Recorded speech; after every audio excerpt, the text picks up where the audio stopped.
We can talk about whatever you want.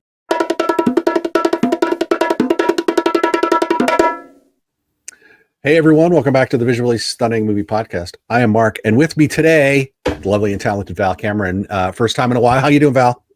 I'm good. It's been a minute. It has been a hot minute. You've been traveling and stuff, working and then not working.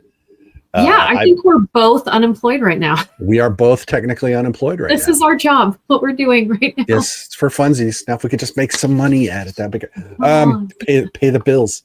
But instead, we just get to talk about movies, which still fun. I am really excited about the movies that we're talking about today, actually. So, ooh, okay. Well, let's start with the one that's already has been in theaters for a couple weeks now.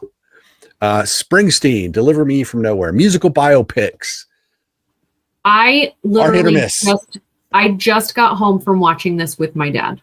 Nice. So it's fresh on the brain. I think you know that I am a sucker for a biopic like all day long. And that's kind of why I'm liking what we're talking about today, because they're both based on true real stories. Things. And I love music biopics, and I love Jeremy Allen White. Like, I just think he's great. And I know some people might be like, it's a little overkill right now. No, you can't. I don't think so. Fair enough. But musical biopics are hard because of the musical aspect is hard sometimes to translate into film with an actor. We've had several over the last few years, some better than others. But yes, Jeremy Allen White is Bruce Springsteen circa 1982, where he's having a nervous breakdown and he decides to record an album based on a serial killer. As you do. As you do. I mean, my dad and I were talking in the car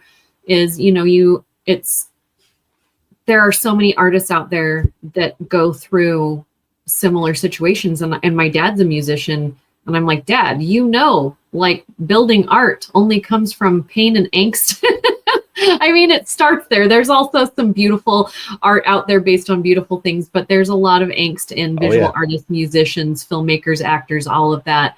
The one thing, there's a lot of things I like about this film, but I like that they focus on one very specific time, like moment in time. There are some flashbacks about how he's going through this situation and why he's going through this, meltdown or whatever you want to call it. But for the most part, it really focuses on the time period where he is writing this album. And there's a lot of very commercial songs that come out of this album, but I love how he fought for these songs that meant something to him. And he just gave those record studios everything they didn't want to hear. And I was just laughing in my head. Yeah. So, yes. So I guess it's based on the book, which is about the same period. Yes. So, yes. So it's not like they had to shorten a book down to just get this period. Anytime a musician, a group, a solo artist, whatever, anytime they're pressed by the studio or by the labels to give X, one of two things happens. They either give them X and it's not really what they wanted, but it is actually exactly what they wanted, or they go, we can't do that. This is the thing that we have to make. We don't know why. We just it is a thing and we have to make it. So there are two. Let me disclaimer this. I'm not a Bruce Springsteen fan. I'm not a hater, but I was never I'm not a Led Zeppelin fan, but I'm not a Led Zeppelin hater. Okay, so that's to be clear, but I'm a classic rock guy. So Springsteen's sound generally fits, especially his early stuff, generally fits what I listen to. There are two other classic rock bands that actually did the same thing, which are two of my favorite bands. Queen gave the studio Night at the Opera with Bohemian Rhapsody on it, and they did not know what to do with that. Rush was threatened with cancellation before their fourth album, and they said, we want singles. And their agent told the label, yes, absolutely. I'm sure that's what they're doing. And they gave them 2112, a prog rock opus with a 21-minute song on side one. Not what the studio was asking for. Both of those albums blow up, make the artists what they're doing. Nebraska, Bruce Springsteen's passion project, is not a prog epic. It is this weird, basically acoustic album that if he wasn't going through what he was going through, he never would have made that. That was therapy. Yeah. For him. So, yeah, I mean, and it's not, I don't want to take away from him and his art and anything that we're talking about. You know, you brought up two bands, but I could also, if we could jump into a complete unknown that came out last year, Dylan did the same thing, right? Bob Dylan did the same thing. He had this, he gave the audiences what they wanted, and he built a brand, and then he decided to go off on some tangent that he wanted to do and try to do pop music, which just angered everyone.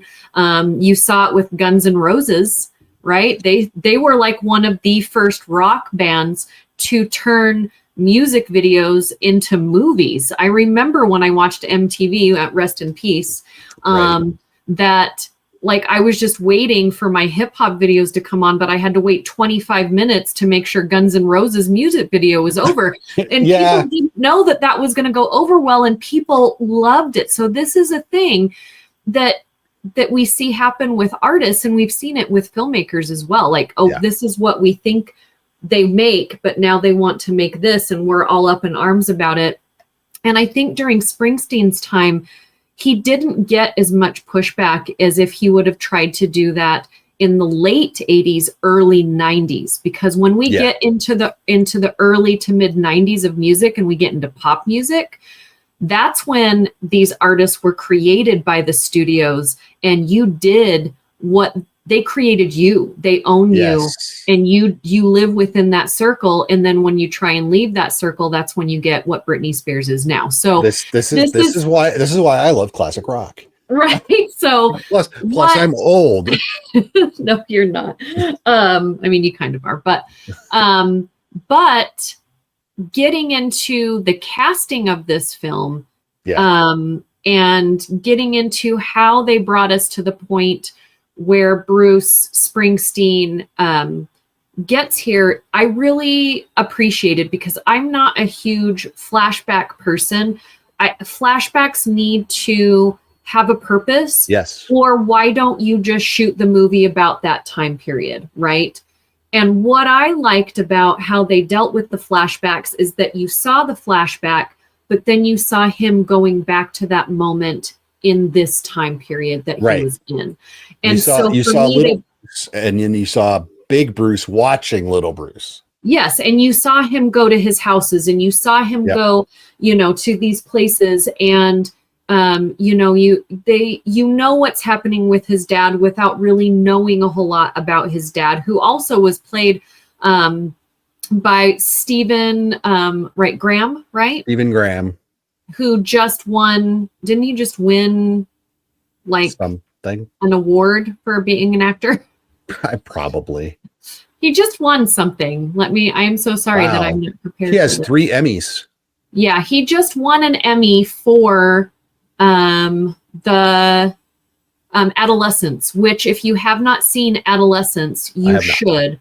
He's a father in that movie. I won't get into it, but it's a limited series. Yeah. And he is really good. So I just finished that last month, and then watching him in this role, even though it is a minimal role that plays he's Springsteen's dad. So obviously a kind of a big talking point, but his subtleness in playing this character that doesn't get much time on the big screen, but when he is there, he takes up the screen.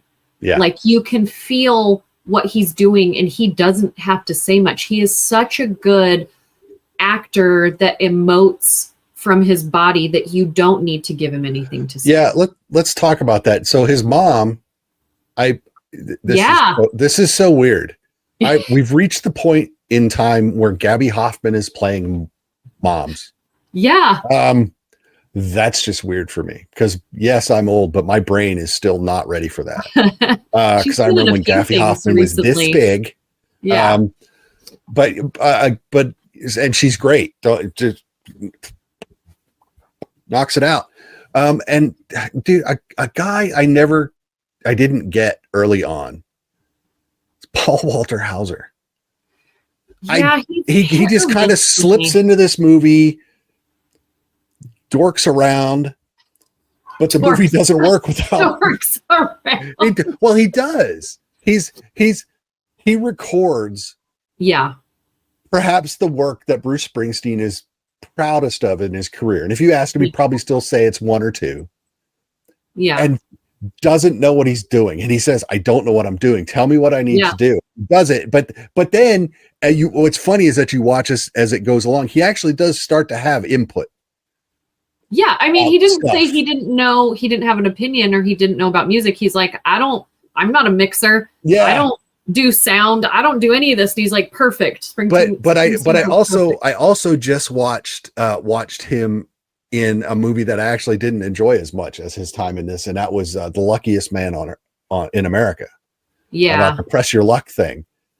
But I watch him and I'm like, I just like, I get it now. He's like now's Philip Seymour Hoffman, that guy that started small and he's really kind of niche supporting roles, and he the more you see, he started out in a lead role, didn't he? Paul Walter. Well, yes, but it was in an Eastwood movie. Wasn't it Richard Jewell his first movie? He played oh my gosh. Well, because he played like it was Richard Jewell. Yeah. But yeah, he was but again, that was a movie that everyone really had issues with. So it's not like he just came out and knocked it out of the park. He might have gotten nominated for stuff, which is weird for that. But you look at him, you just look at him and you're like, there's no way that guy is a serious actor. You just look at him. There's no way that guy is a serious actor. And Philip Seymour Hoffman was the same. And then you just watch his work and you're like, God damn it. That guy. So I shouldn't run out to see The Luckiest Man in America? It's on Netflix. I haven't seen it. I believe it's on Netflix. I feel like it's on Netflix. But I could be wrong about that. I mean, it has a 6.2. It's okay, but it's very stripped down. So there's a lot of stuff that we don't get, and I hate that. Okay. So that's a personal preference issue on me. So but he's great. But David Krumholtz rolls in as the label guy. It gets a couple of scenes, but it's like you look at him and you're like, yeah, you're the dumbass label guy. But I love seeing him anytime he shows up. But again, there's all of these familiar faces that we love that are just playing these very small parts, but they do them well. I mean, Mark Maron is in there producing his records, right? Like for a minute, I was like, wait, he's like the actual Mark producer. And Mark Maron is doing a lot of stuff these days now that he's not doing his podcast anymore. And honestly, I think that like 10-minute segment where he's desperately trying to find a way to take this cassette and put it on a record that sounds exactly like the cassette because they couldn't do it. They couldn't remaster it. They couldn't do this thing. And he went and he found this guy. He's like, oh yeah, we've got this ancient fucking press machine that we can manually change the depth and the line spacing and the this, but it's like, I want to watch a documentary on that now. It's like, that's cool. Can we delve it? Can we have like 5 more minutes of that guy figuring that out and throwing away 3 plates because he didn't get it right? So interested when they went to do like to actually lay the record out, the vinyl, and he's explaining like we're not going to push it down as far as we usually do. And you see them and I'm looking over at my dad because again, my dad's a musician and we have like, I could go down to his office right now and we've got reels and we've got, turntables and albums and all this stuff. And so that's like the world that my dad is used to. So I know he was quietly nerding out in his corner, but like, I would like to watch a documentary on that instrument making that record. You walk in and there's like dust all over it. Yeah. And I was like, I leaned in, I'm like, ooh, I want to know all about what's happening. I felt like we were going to get a revelation at some point. And then all we get is that silent shot through the studio glass where they all get excited. Because it sounds right. It's like, there's a thing there that we want to see. But I also love too is like, where's the case for this? And when I was younger, my favorite cassettes never had cases because you keep playing them over and over. I don't know where that case is now. It's like one of the most important things of Springsteen's career. And it's just floating out there without a code on. Right. Sorry for all you kids at home. Very small cassettes that you would put in your car or a boombox. And they come in protective little boxes to keep them safe. And if you don't have that, God forbid you lost that. Because if it was an actual tape or actual album, you lost all the artwork and the liner notes. But if it's literally your life's work for the last 6 months, and it's the only copy. I didn't when Paul Walter Hauser delivers it the first time, he goes, he wants you to listen to this. I didn't trust the courier. He goes, where's the case? And he goes, doesn't have a case. And it just never has a case. That's like a great real running gag. So where's the case? Then when they show nobody thought to just grab one and throw it in there. Yeah, because they're not just laying around somewhere. They totally are. And when they take it to the sound guy and the record guy and hands him the tape. Mark Maron, who plays Chuck, and he's like, here it is. And the sound guy's like, where's the case? He's like, I don't even know. It was like, don't even talk to me about this case. I know. It's like the best running gag in the movie. But I loved watching and listening to Jeremy Allen White as Bruce Springsteen. Yeah. Because he really sold those, not the singing part, which he did. Yeah. But those parts in the studio where he's trying to explain why it's important and what doesn't sound right. Yeah. Because he can hear it, because he heard it in his head first. And it's not, and I love it because as any artist, whether you're a painter, whether you're a musician, whether you're a writer, I'm a writer, I've done it. As a writer, they say, first, get it out of your head and get it on paper. Mm-hmm. Then edit it. Sure, that's easy. But no, it was right the first time. It's not right the first time, but it's the way it's right in your head. And so in his head, that is always right. Now, it turns out he's really correct. They could have redone it the first time. Like you try and do it again and again, and you're like, no, that first time was it. And it happens, but it's very rare. It is very rare that happens. Although every artist thinks that it is. No, it's right. It's right. It's fine. It's right. Yeah. But when he's trying to explain it, those are the parts that are most convincing. I'll watch an actor pretend to be a rock star. It happens all the time. Yeah. But when he's trying to explain it and fight for it, and when they go, well, it's really close, and he goes, no, it's not close enough. It's not even close. So those were the parts of the film that I actually did enjoy more. Yeah, where he's defending the work, not creating the work. Yeah, I respect everything he did about this role. I watched some interviews, and he was shooting The Bear a while ago. It wasn't even this last season. It was, I think, the first or second season, and he started bringing a guitar to work. And he was teaching himself how to play the guitar before he was telling anyone that he got this role. So he did not know how to play the guitar before he got this role. And this is his voice. Yeah. And, it's all of his castmates on The Bear are like, oh, yeah. And of course, he can just sing like Bruce Springsteen, and he can just play the guitar now, and some people just have that natural talent to do it, but not everybody has that natural talent that you believe them. And I believed him. And there is some chatter online that he actually sounds better singing Bruce Springsteen songs than Bruce Springsteen does. Yeah. There are some people out there that are saying that. And I think he did a great job, believable. And then he said in an interview that they were laying down Born in the USA, which is a very hard song to sing because you can see like Yeah. the veins in his head and his neck is because it's just so powerful to sing that song. And then the next day they're like, okay, let's lay down Nebraska. And he's like, I could not do it. He's like, I had to take 2 days off of singing because I had no voice after laying down Born on the 4th of July. So I think imagine him being in that movie also. Well, and what's great is basically that Born in the USA, that was basically they were getting it down so they could work on it later. But basically they kind of left it the way it was when he laid it down. Yeah. So it's just it's funny. It's just I think it's hilarious. Yeah. That's how that works. The rest of the cast here. I mean, like we already mentioned that we had Mark Maron, but Jeremy Strong, man.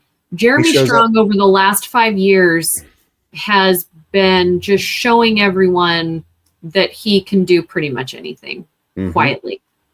Yeah. He just kind of does his work, works his way out. It's like nails it. So you forget about him. That's the sign of a great actor. You don't forget the role or the part. You forget, oh yeah, that was him. Oh yeah, that was him. Yeah. It's like, damn, dude. He just shows up, he does a good job, and then he goes home. Yep. And eventually he'll collect something for that.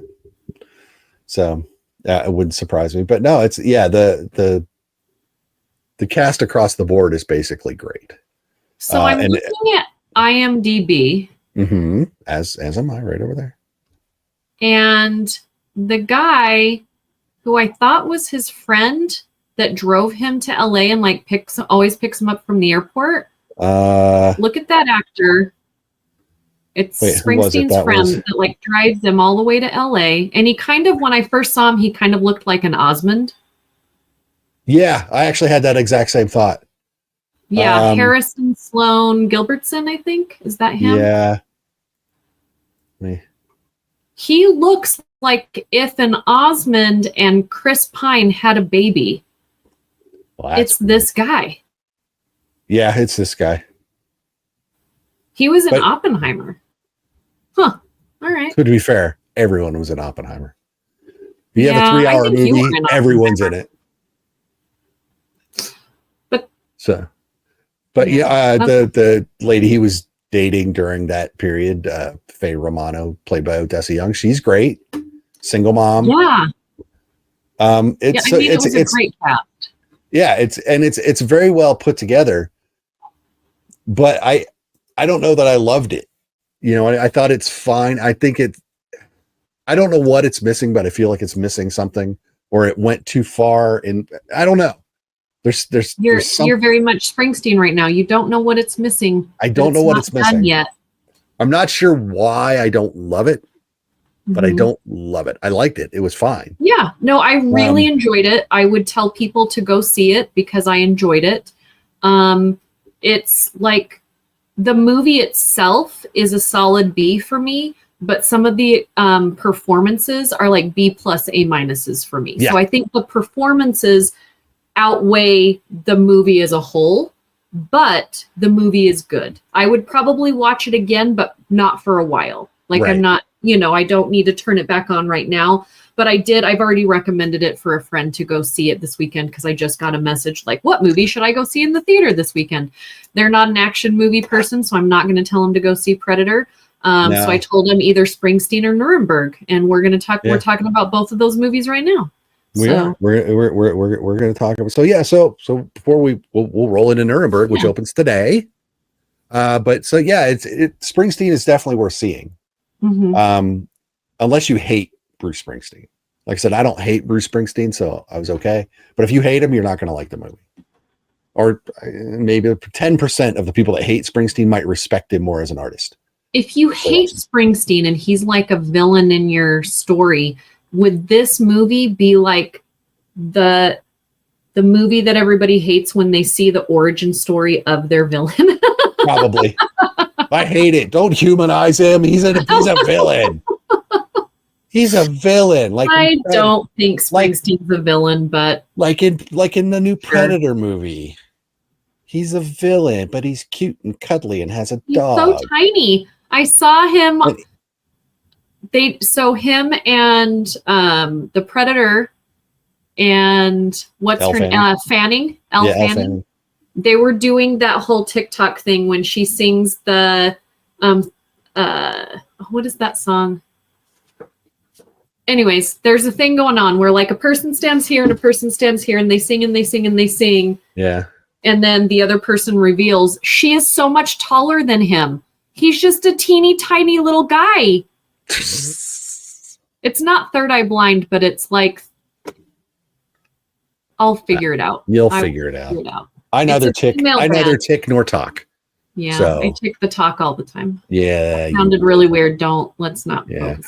You tick the talk. It sounds dirty, but it's not. So there you go. Well, thank you, Val. Where can people find all of your stuff? You can just Google I am Val Cameron. It will bring you to my YouTube. It will bring you to my Instagram. Will bring you to my TikTok. And so all of my things are there. I'm trying to do more TikTok reviews. So help me out. But I also talk about a lot of other things on TikTok. So just be open-minded. Yes, you do. And as for us in the Visually Stunning Movie Podcast, you can go to the website, vsmoviepodcast.com. Follow us on social media. Do a search for that, and you will find us there. So thank you once again for joining, Val. Appreciate it. Thank you, Mark. And we will talk to everyone later. Bye-bye.